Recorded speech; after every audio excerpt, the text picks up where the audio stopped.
মহাকাশে ঘটতে চলা এক বিরল ঘটনায় আইআইপি পৃথিবী চ্যানেলে সবাইকে স্বাগত। পৃথিবীর মধ্য আকর্ষণ শক্তির টানে অনেক দূর থেকে ছুটে আসছে চাঁদের মতো আরেক উপগ্রহ। তার নাম দেওয়া হয়েছে মিনিমুন। মিনিমুন যদিও আকাশে দৃশ্যমান চাঁদের মতো এত সুন্দর হবে না, এটি মূলত একটি গ্রহণ, তাই আকাশে হবে অন্তত ছোট।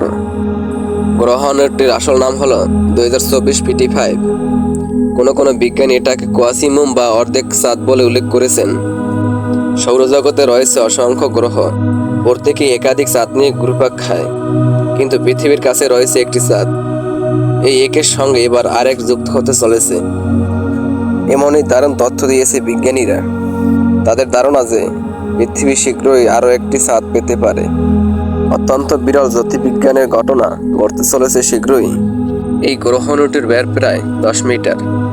29 সেপ্টেম্বর থেকে 25 নভেম্বর পর্যন্ত এটি পৃথিবীর পাশ কাটিয়ে যাবার সময় পৃথিবীর মাধ্যাকর্ষণ দ্বারা প্রভাবিত হবে।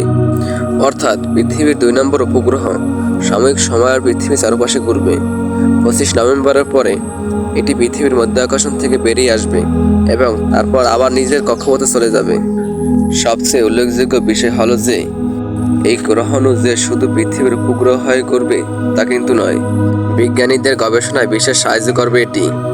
এর দ্বারা তৈরি চুম্বক ক্ষেত্র থেকে অনেক নতুন নতুন তথ্য জানতে পারা যাবে বলে আশা করছে বিজ্ঞানীরা।